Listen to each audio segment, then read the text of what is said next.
Good morning, almost afternoon, everybody. This is late for me. I'm very glad to be able to come back again today. I wasn't sure if I was going to do a presentation today. We've got an appointment this morning and wasn't sure how energy was going to be. But regardless of how energy, we're going to go ahead and fulfill the assignment for today, which is reading continuing our reading in the book of Genesis or Bereshit, for those of you who are following along in Hebrew. Today's scripture takes us to Avram. Abram is, scriptures would say, Avram and Lot in Hebrew, or Abram and Lot.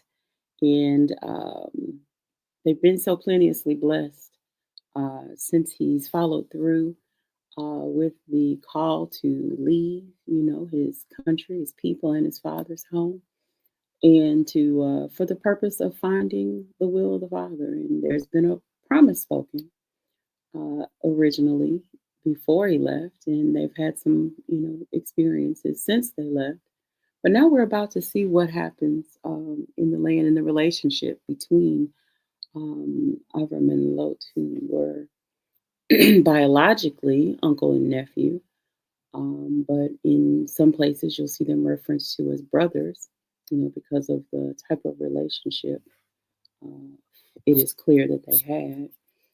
Um, Although sometimes it does seem to read like a father son type relationship as well. But and we know from reading the scriptures,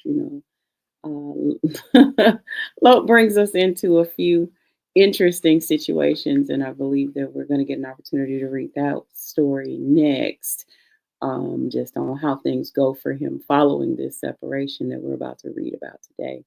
But let's go ahead and get into the reading because I do have to get out of here for an appointment, and I don't want to miss the scriptures today. So let's get going. Genesis 13 reads as follows. And Avram went up out of Egypt, or remember, Mitzrayim is the name of that city. He and his wife and all that he had, and Lot was with him in the south. And Avram was very rich in cattle, in silver, and in gold. And he went on his journeys from the south, even to Beth El. Remember, which we uh, covered, that is house of God, house of El, unto the place where his tent had been at the beginning, between Bethel and Hai, unto the place of the altar which he had made there at the first. And there Abram called on the name of the Lord.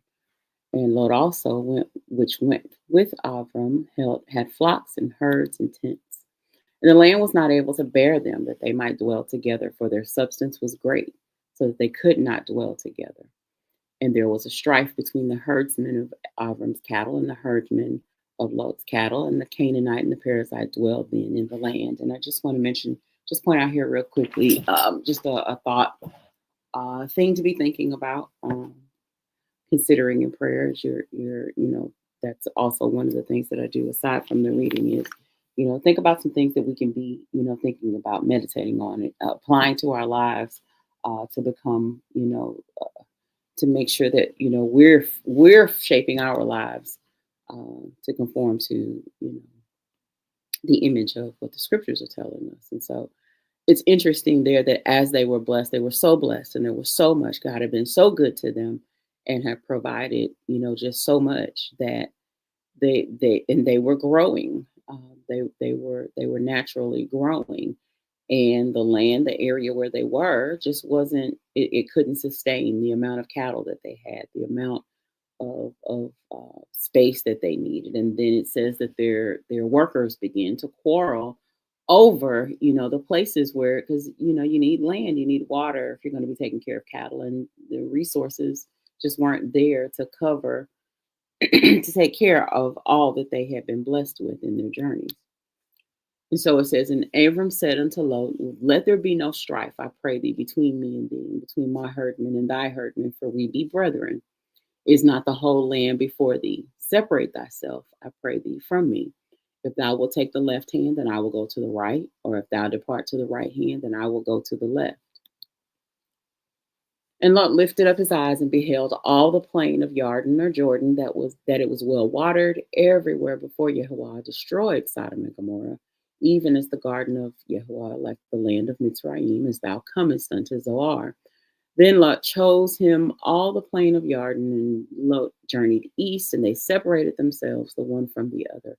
And Avram shows some great maturity, spiritual maturity, that I think is key for us in this season. So many times now, um, we find people are so worried that there's not going to be enough. But if you, but faith says there's more than enough. And no matter which direction I go, you come left, you go right, whichever land you choose, whichever land I choose. If you go this way, I'm going to go that way. He's not concerned about which one. He's concerned about for the sake of peace, for the sake of the promise, for the sake of this journey. Um, choose. It's going to be necessary for us to separate. And whichever way you go, I'm going to go. But at the end of the day, if you go left, I'm not worried about a position. I'm not worried about a particular place.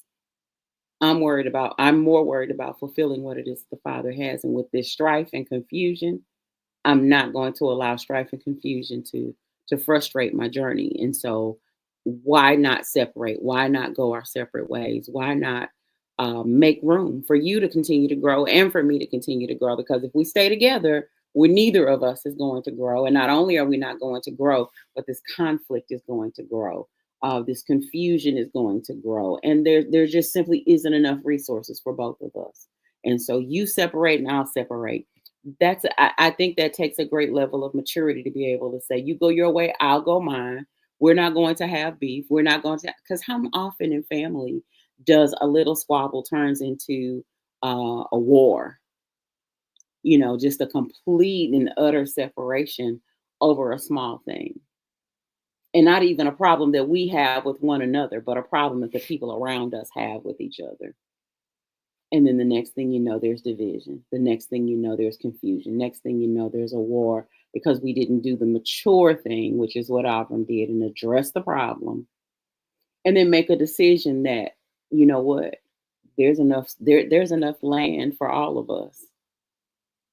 There's enough space for all of us. We don't have to clog each other out.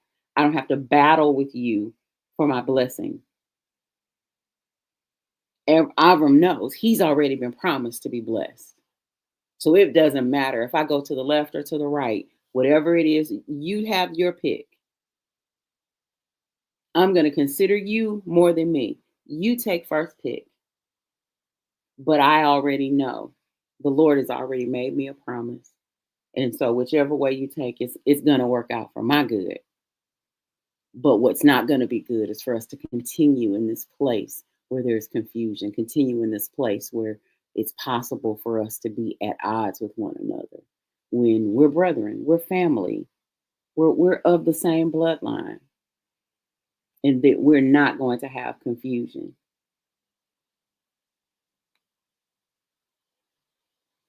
And so it says, Lot, he chooses the plain of Jordan. They separated themselves there one from another. So verse 12, Abram dwelled in the land of Canaan, and Lot dwelled in the cities of the plain and pitched his tent toward Sodom. But the men of Sodom were wicked and sinners before the Lord exceedingly.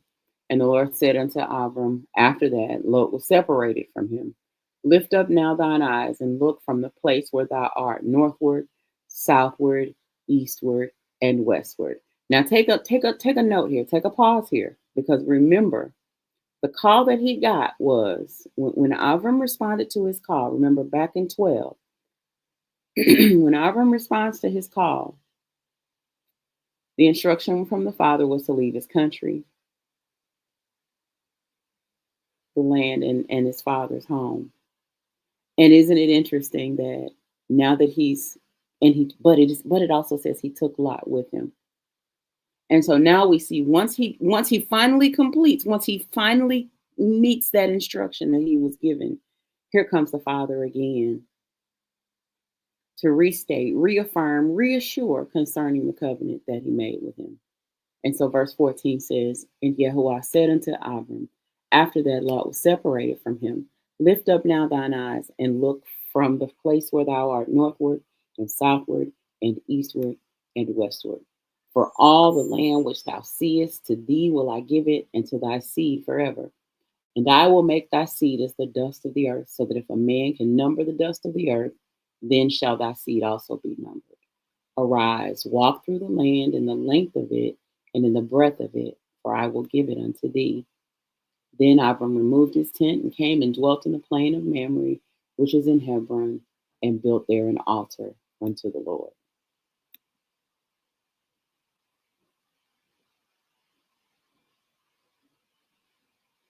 And so I think one of the main things that we can take from today's is that really realizing, taking that look at, what happened in this story. What happens in this story is the person that he brought with him may have been the thing that was holding him up from being in full obedience and being in full compliance with the covenant that the Father had asked for. Because the covenant was to leave those things all together. But he takes Lot with him. But as soon as he completes the instruction he was given at the very beginning of the journey, when he completes the assignment, when he completes the instruction that he was given, it's then that the Father comes to reaffirm about the covenant.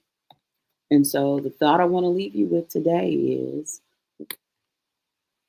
consider the last instruction you believe you received concerning your ministry, concerning your assignment, concerning your family, concerning your future, concerning your purpose. Think back on those things. What was the instruction that you were given? And if you're still waiting for some things to be made clear, check and see. Make sure that you fulfill the actual assignment that you were given. His assignment wasn't just to leave his dad's land. His assignment wasn't just to leave a few people.